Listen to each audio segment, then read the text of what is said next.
Bonjour à tous, merci d'être venus.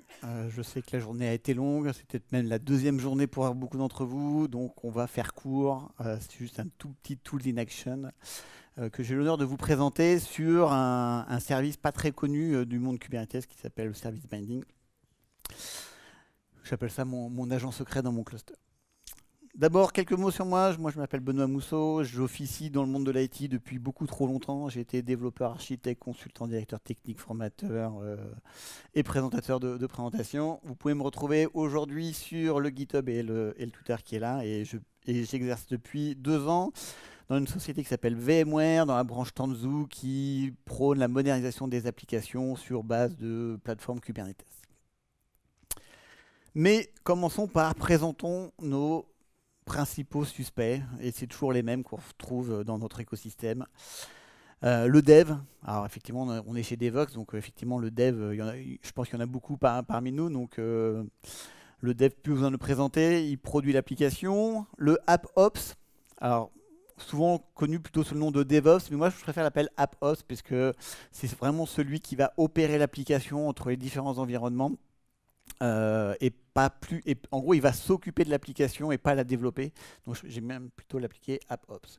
Le SRE qui est là pour surveiller l'ensemble des applications, de faire en sorte que l'ensemble du système du site soit présent. Et toujours le Ops qui va nous permettre d'avoir des applications, de les runner et de les gérer, même quand il fait nuit et qu'il fait tard. Alors, ces différents personas ont chacun un problème, ou une interrogation, ou une façon de faire. Le dev, il fait son appli, puis à un moment donné, il a besoin d'accéder à une ressource externe, hein, typiquement une base de données, un message queue, et il lui dit bah, allez, donnez-moi les paramètres, l'URL, le mot de passe, et puis je vais l'intégrer, vous inquiétez pas. Ça va marcher, ça marche sur ma machine, c'est commité, c'est envoyé, il n'y a pas de problème. Et donc lui, son problème, quand il voit une ressource, c'est juste y accéder et qu'on l'embête pas plus que ça. C'est pour ça qu'il aime bien avoir ses propres ressources pour ça. Mais généralement, il peut de moins en moins. Le Ops, lui, il est responsable des ressources. Donc il va la créer, il va la maintenir, il va l'upgrader. Mais à un moment donné, cette ressource, hein, cette base de données par exemple, il faut quand même qu'on y accède, sinon ça ne sert à rien. Mais il est toujours dans une peur entre je te le donne, mais je te le donne pas, mais si je te le donne, tu le donnes à personne d'autre. Et si je dois faire des rotations de mots de passe ou des changements, c'est toujours son angoisse. Donc il veut toujours bien la donner, mais il a toujours un peu de conscience à savoir comment ça va se passer. Le AppOps, lui, son principal problème dans ce problème-là entre, je dirais, entre l'appli et la ressource, c'est, bah oui, l'appli, les ressources, mais j'ai le dev, l'UAT, le staging, la pré-prod, la prod, et j'ai besoin de binder, de mettre en relation ces différentes ressources. Et c'est ça, en fonction de l'environnement, de pouvoir assigner la bonne ressource en fonction de son environnement. Et puis le SRE, lui, il dit bah, j'aimerais bien avoir une cartographie. Quelles applications utilisent quelles ressources? DB, MessageQ, c'est du Kafka, c'est du Rabbit, mais finalement, en fonction de l'environnement, qui fait quoi? Et s'il doit faire une analyse d'impact, de pouvoir dire voilà, si je coupe ça, j'ai ces avant. Donc, on parle souvent de cartographie applicative. Donc, on voit que ces 4 personnes ont un problème. Et ils aimeraient avoir ce fameux agent secret qui permet de mettre en relation des applications et des ressources. Et cet agent secret, il existe à travers une spécification qui s'appelle le service binding. Le service binding, Kezako, c'est ce que je vais vous expliquer. Le service binding, c'est une spécification ouverte qui existe depuis 2020, qui met en œuvre les forces de plein d'acteurs du monde du développement. On retrouve les Heroku, les Cloud Foundry, les Red Hat, les HP, les IBM, et qui se sont dit il faut qu'on arrive à spécifier comment on met en relation l'ensemble de ces ressources-là et l'ensemble de ces workloads. Donc c'est vraiment ouvert, et aujourd'hui le journal et les repos sont ouverts, la spécification est sur GitHub, les implémentations de référence sont sur GitHub. Donc aujourd'hui c'est un projet qui est extrêmement transparent et qui est très sponsorisé par la Cloud Native Computing Foundation, qui est le grand organisme qui essaye de faire une cartographie de l'ensemble des composants qu'on peut déployer dans des clusters Kubernetes. Et cette spécification est bien découpée puisqu'elle a bien identifié 3 personas vraiment différents. Le dev, le AppOps et le Ops. Et c'est à travers leur vision que je vais vous expliquer cette spécification. Alors, le Ops, lui, je vous ai dit, il va créer des ressources où il doit exposer ses ressources. Donc, les ressources sont caractérisées par un ensemble de clés valeurs. Les principales sont l'URL, le username, le password. Donc, classiquement, dans le monde Kubernetes, on met ça dans un secret. Alors, je ne vais pas rentrer dans le cas si les secrets sont vraiment secrets, c'est un autre sujet. Mais l'idée, c'est qu'aujourd'hui, on va utiliser principalement ce composant qui est le secret. Donc, lui va continuer à exposer ses ressources. Donc, typiquement, j'ai une base de données, par exemple, MySQL sur Azure. Je vais récupérer les paramètres et le mettre dans mon secret. Pour la spécification, il n'a pas grand-chose à changer par rapport à ce qu'il faisait aujourd'hui. Il va juste lui rajouter un type.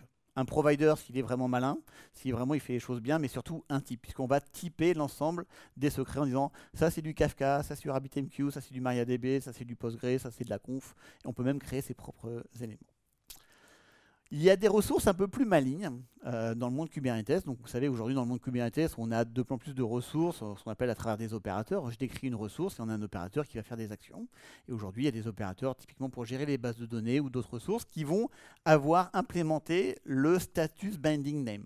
Donc toute ressource qui dans son état, puisque vous savez bien qu'une ressource Kubernetes, il y a une partie spécification et une partie status, toute ressource qui expose ce status binding name va finalement exposer indirectement le secret dans lequel on va trouver les éléments. Donc c'est important puisque ça permet d'avoir des choses de plus haut niveau.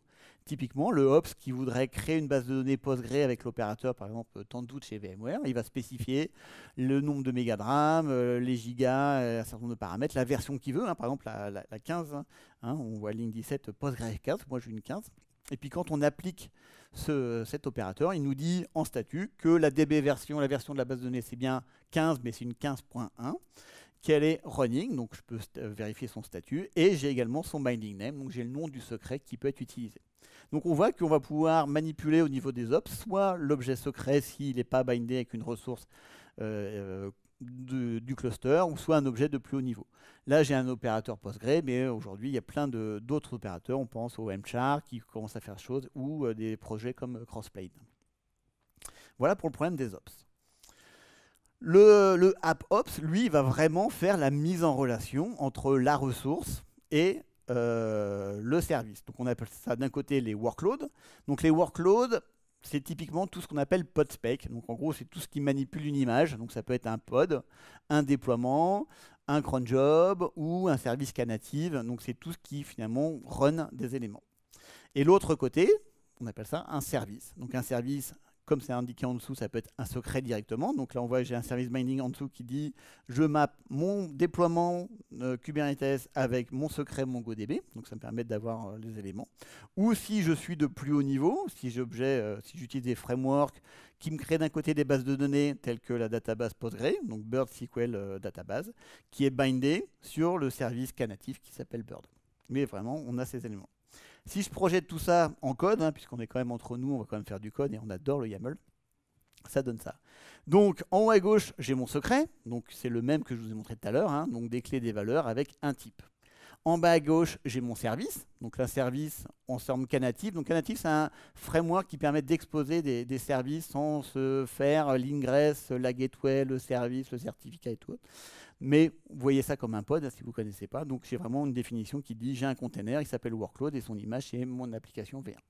Et qu'est-ce que c'est un binding? C'est vraiment la mise en relation entre la description de mon secret et la description de mon service avec un nom qui s'appelle appconfig.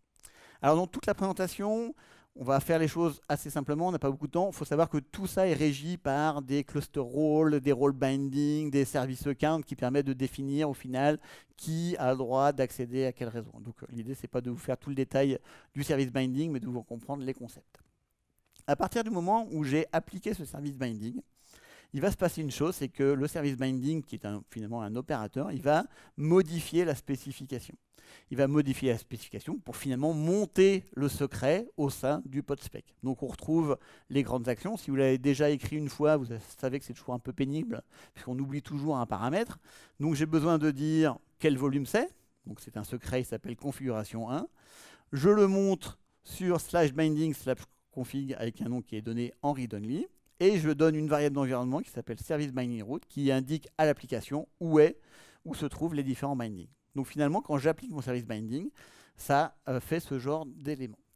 Alors, il y a un élément un peu unitaire. Si vous avez déjà monté des secrets sur des pods ou des déploiements, vous n'allez sûrement pas utiliser cette syntaxe-là, puisque ça utilise ce qu'on appelle des projected volumes.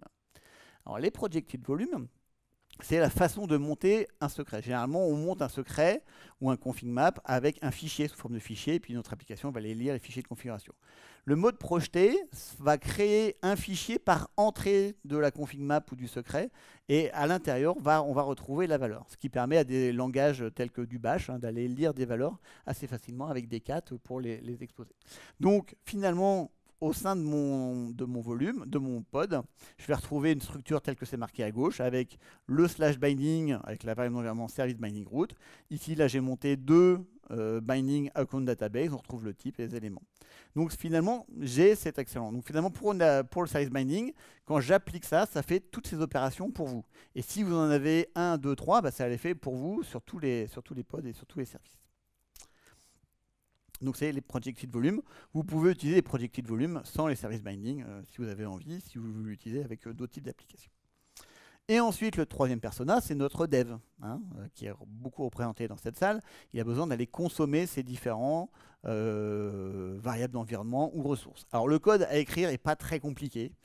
C'est quand même de l'analyse de file system. Il existe des bibliothèques fournies par la communauté et le projet pour le faire en Node.js, en Python, en Java, en Go. Donc on retrouve des bibliothèques qui retrouvent la syntaxe qui est là. Donc on a toujours une fonction pour aller lire tous les bindings. Donc on retrouve une map avec des clés des valeurs. La plupart du temps, on utilise des bindings par leur type, puisque généralement on a un Postgre, un Kafka, une MariaDB, on en a un de chaque, donc on va les récupérer par leur type. Donc finalement, donne-moi le type app configuration, donc link 5. Si par contre j'ai 2 ou 3 éléments ou plus d'éléments et je veux aller chercher des éléments plus précis, je peux aller chercher un type avec un identifiant. Donc la plupart du temps, on va utiliser plutôt par type, parce qu'on a souvent des applications assez simples, si on a besoin d'aller dans le détail. Donc quel que soit le langage, je vais avoir une bibliothèque qui ressemble à ça. Si je suis en Spring, c'est encore mieux. Vous savez que Spring fait de l'injection de dépendances et aujourd'hui crée le projet qui s'appelle Spring Cloud Binding, qui va, lui, finalement, au démarrage, s'il est intégré à votre projet, et là il y a des chances qu'il le soit, va aller automatiquement détecter si j'ai la variable d'environnement binding, va aller analyser les différents bindings, et ils ont créé une convention qui, pour l'ensemble des types, va aller injecter des valeurs. Donc là, je vous ai mis en grand la version Postgre. Donc s'il trouve un type de type Postgre, alors la clé password sera injectée dans la property Spring Data Source Password, Spring Data Source Username pour username, etc. etc. Donc par convention, c'est toujours le convention over configuration, l'idée c'est que je puisse facilement injecter dans ma data source les paramètres en fonction de mes clés des valeurs. Donc ils ont détaillé, on verra dans la documentation, tous les types possibles, et bien sûr il est également possible de créer son propre processeur pour pouvoir gérer ses propres types. Si vous voulez faire des choses plus funky, je l'ai fait il n'y a pas longtemps pour gérer de l'OpenAI, c'est vraiment tout simple. Maintenant qu'on a parlé de tout ça, on va essayer de voir tout ça en démo. Donc en démo, je vais essayer de vous montrer qu'on peut faire la configuration d'une application Node.js et d'une application Spring Boot. Il me reste un quart d'heure, on est large. C'est là où tout s'effondre. Donc, on va retrouver, alors, on a sur la droite cette superbe application en Node.js qui expose des variables d'environnement. J'ai écrit l'application Node.js la plus simple du monde. On retrouve des variables d'environnement que si vous avez déjà fait du Kubernetes sont assez classiques, les ports, les configurations. Les cas quelque chose, ce sont les cas natives. Et j'ai défini un clé qui s'appelle aTitle qui s'appelle Node.js. J'ai déjà déployé mon cas service. Donc un cas service, c'est un truc tout simple, mais finalement on voit que ça crée toutes ces ressources pour vous.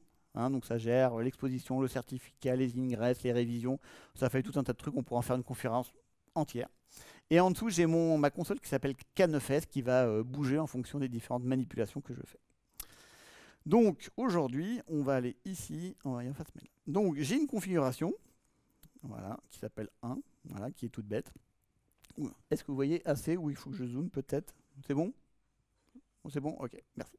Donc on voit que j'ai des clés et des valeurs. Donc j'ai un type qui s'appelle app configuration et puis j'ai aTitle et environnement. L'idée c'est de changer le title. Donc là dans cet exemple, je vais juste utiliser les services binding pour gérer mes éléments de configuration. Donc je vais appliquer ma configuration. Voilà, elle était déjà posée. Et maintenant je vais vous montrer le service binding. Donc le service binding qui va avec, c'est comme je vous ai montré, on a une spécification, un nom, le nom de mon secret et le nom de mon service. Hop, on va essayer de ne pas bouger les éléments là. Voilà, toc. j'ai tout bougé. Et on va appliquer le service binding. Donc, en dessous, vous avez la console K9S. Ah, c'est un F qu'il faut que je mette. Voilà. Voilà. Donc là, j'applique mon service binding. Il est créé. Et vous voyez qu'en dessous, le K-service est en train de bouger. Donc, en gros, il me crée une révision à chaque fois que je fais une modification. Donc là, il est en train de redéployer. Si je suis un peu curieux, je peux aller voir mon KSVC SB pour voir SB.js. Voilà. Donc pour voir qu'il a effectivement injecté le nom de la variable, qu'il a fait toute la partie montage et la partie volume, donc exactement ce qu'il a fait. Donc je ne vous ai pas menti. Si maintenant je veux regarder à l'intérieur du pod qui est associé, donc j'ai mon petit raccourci qui me permet d'aller me balader dans les pods. Voilà, donc je vais aller me connecter sur le pod, voilà, et si je vais dans /binding, voilà, que je fais un find point, je vais retrouver moi config avec les variables d'environnement, qui sont des fichiers. Hein. Si je fais un ls de ça, c'est bien un fichier, voilà, et qui pointe, alors c'est un lien symbolique, et ici si je fais un cat, j'aurai bien un environnement qui s'appelle Devoxx 2023. Donc j'ai bien monté mon secret dans mon application. Et si maintenant je fais un refresh, j'ai bien effectivement mon title qui a changé en Node.js app with service binding. Donc ça a bien configuré mon application. Donc on va sortir de notre élément. Hop, exit. Maintenant, ce que je peux faire, c'est je change une configuration service binding 2. Donc là, le 2, qu'est-ce qu'il va faire? Il ne va pas faire grand-chose, il va prendre la même configuration, mais il existe dans service binding la possibilité d'exposer sous forme de variable d'environnement certaines clés. J'ai peut-être mon application qui est pas capable d'aller lire les bindings. Donc je peux en choisir une ou deux, ou toutes si j'ai envie. Donc là, on va pouvoir exposer e-title sur Benoît title et e-environnement sur Benoît environnement. Donc on va appliquer cette configuration dans service binding 2. Et donc ça va me créer une nouvelle révision. Voilà, donc là ça me crée une nouvelle révision. Donc on doit être rendu à 3. On va lui laisser le temps de démarrer. Donc là, l'idée de K-service, c'est d'avoir une version, de remonter l'autre et de basculer le trafic de l'un à l'autre. Voilà, on est bientôt en vert. On va faire un refresh. Et voilà. Donc il m'a bien exposé ma clé e-title en Benoît environnement e-title. Donc c'est une des fonctions du service binding des éléments. Maintenant, ce que je vais faire, c'est que je vais créer plusieurs services en parallèle. Donc le delivery 2 et le delivery 3. Donc ça crée 3 services, donc ça me crée 3 éléments. Et ce que je vais faire maintenant, c'est que je vais vouloir configurer en même temps les 3 services avec le même élément de configuration. Donc on va prendre le configuration 3. Voilà, on va lui rajouter que je veux faire 2024 et 2025. Voilà, on va appliquer cette configuration 3. Voilà. Et si je vous montre le service binding ici 3, je vais avoir effectivement toujours mon exposition de mes clés, mais là, au lieu d'aller chercher le workload un par un, je vais pouvoir spécifier des labels qui partagent. Donc je peux dire tous mes labels qui utilisent la database, je sais pas, ou le Kafka, et automatiquement, ils pourraient être configurés. Donc on va faire le service binding. Et on va voir qu'automatiquement, on va voir que les 3 services ici sont impactés. Donc en une commande, j'ai modifié l'ensemble de mes pods ou de mes services avec une configuration. Après, on retrouve les mêmes mécanismes, hein, ça montre les éléments. Et si je fais une refresh, hein, voilà, je devrais avoir ici ma mise à jour. Et j'ai les 3 éléments qui ont été modifiés. Donc on voit qu'avec le service binding, je peux non seulement configurer, faire les actes de configuration rapides et en même temps, ils sont tracés. Pour une autre raison, je pourrais décider, ah ouais, mais finalement j'ai un problème avec ce fichier-là, et je peux déconfigurer tous mes pods également de la même manière. Et on voit qu'à partir du moment où j'enlève le service binding, donc ça, là je le déconfigure, je pourrais changer une ressource. Ça permet vraiment à des gens qui auraient besoin d'opérer, d'accès à une ressource, de pouvoir dire, elle est définie à un lieu unique et je peux la modifier et je peux avoir tracé. Et le fait de pouvoir finalement dissocier les 2 éléments permet d'avoir chaque persona qui a sa responsabilité. Ça peut être au final, en fonction de l'organisation, la même personne, mais on a bien 3 activités qui sont différentes. Donc ici, je suis revenu sur mon application toute bête, e-title. Il nous reste un peu de temps encore, donc on va pouvoir faire du Spring, parce que Spring, c'est la vie. Voilà, config. Donc j'ai un service que je vais monter, là, mon service Spring. Alors, qui est encore donc là j'ai mon 4e service qui démarre. Et on va se connecter dessus. Alors c'est du Spring, hein, c'est plus loin.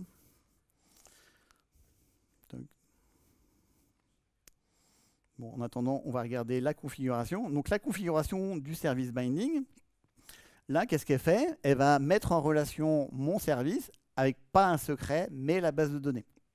Donc la base de données, je peux vous la montrer, edit Postgre. Voilà, je dois avoir une base de données, voilà. Donc c'est une base de données que j'ai créée avec l'opérateur, donc qui est disponible, qui a été déployée. Donc on ne va pas rentrer dans le détail de tout ce que ça fait, hein. Ça peut faire tous les paramètres, multi-zone, multi-availability. C'est un autre sujet. Et à la fin, j'ai bien mon binding dans lequel j'ai mon élément. Donc on va quand même ici se connecter à cette superbe application. Voilà. Alors, comme je n'ai pas bien géré mes certificats, il faut que je fasse ça. Voilà. Donc c'est une super application qui affiche finalement l'URL de l'application sur laquelle elle est connectée. Donc là, typiquement, c'est un développeur, il utilise H2 pour faire ses tests.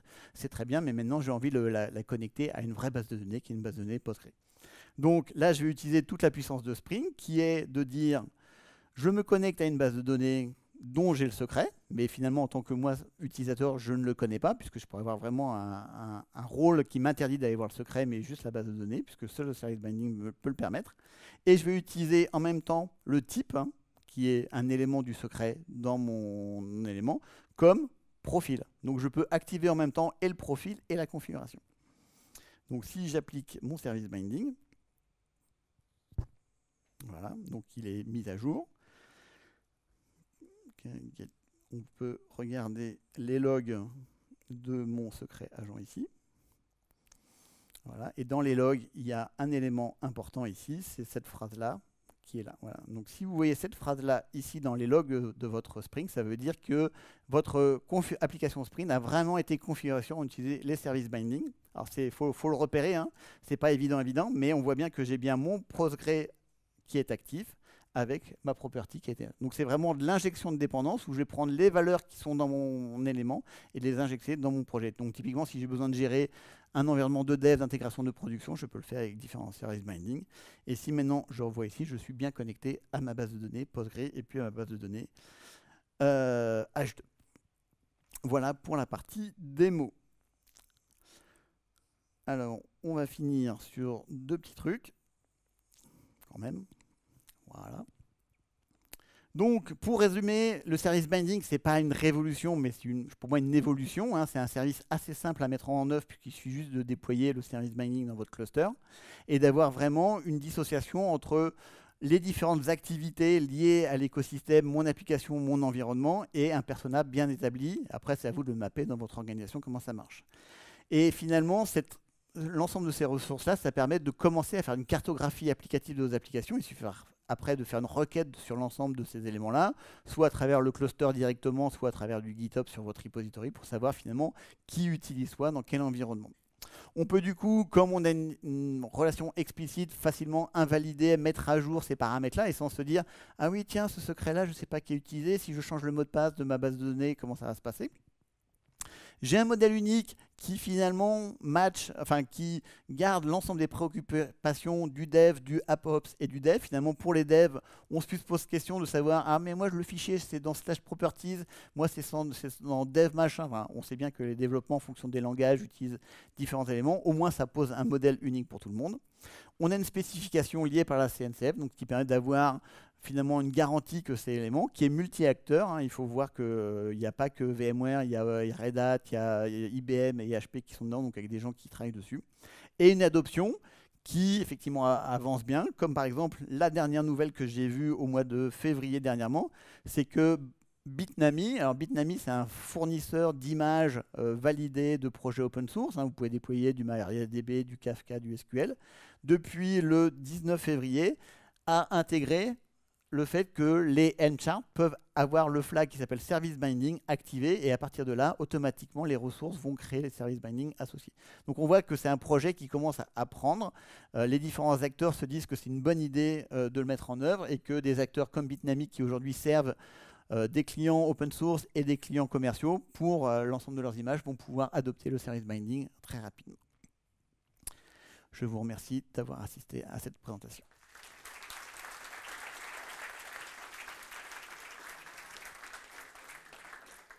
Il nous reste 4 minutes et 53 secondes pour des questions, en public ou juste à côté, il n'y a pas de souci. Et sinon, je pense que c'est l'heure de la pause. Oui.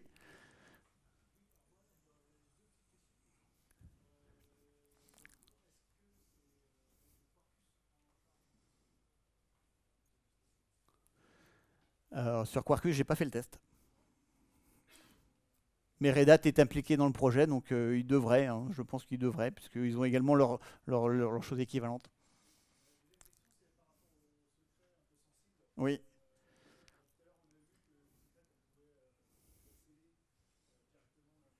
Mm. Bah, à un moment donné, il faut que le secret il soit décodé. Donc, en fin de compte, il y a deux problèmes. Il y a le secret tel qu'il est défini aujourd'hui dans Kubernetes, qui est finalement un passe-plat, qui est un peu enrobé de base 64, donc finalement, il n'est pas très secret. Donc ça, c'est Kubernetes, et la spécification ne le change pas. Et à l'intérieur du conteneur, il reste en clair, à un moment donné, il faut qu'il puisse être passé à un élément. Donc, on est effectivement peut-être sur un maillon faible, mais aujourd'hui, c'est lié pas à la technologie, c'est lié au fait aujourd'hui de la méthode d'authentification entre une ressource et un service, qui devrait être par un token expirable. Oui. Oui. Oui, forcément. Nouvelle CRD, nouvel opérateur. Oui.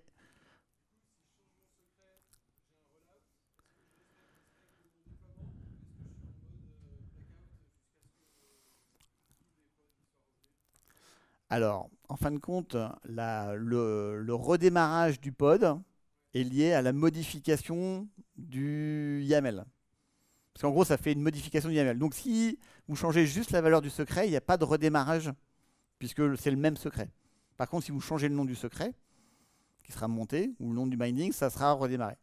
Après, le rollout, il se fait pod par pod. Après, il faut utiliser des systèmes comme Knative qui vont permettre de faire du blue-green, du changement de trafic. Mais ça ne gère pas forcément le redémarrage hein, en tant que tel. Ça gère le redémarrage si on fait des impacts explicites. Et aujourd'hui, dans les secrets, c'est bien de dire, voilà, j'ai mon secret 1, secret 2, secret 3, ce qui provoquerait un redémarrage. Il y avait une question par là, je crois. Ah, c'était la même société. Une dernière. J'ai dit, oui.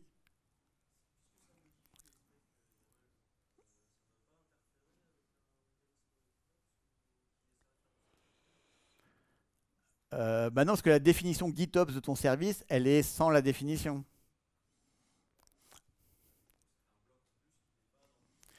Alors effectivement, ça peut effectuer sur une démarche GitOps, ça peut effectivement être en conflit. Effectivement, oui, j'y ai pas pensé. C'est une bonne remarque, effectivement. Mais ça, c'est le vrai de beaucoup d'opérateurs. À un moment, je sais que dans GitOps, on peut lui dire les champs qui sont importants et ceux qui ne sont pas à prendre en compte. Mais ça nécessite une configuration un peu plus précise. Je sais qu'en flux CD, on peut le faire.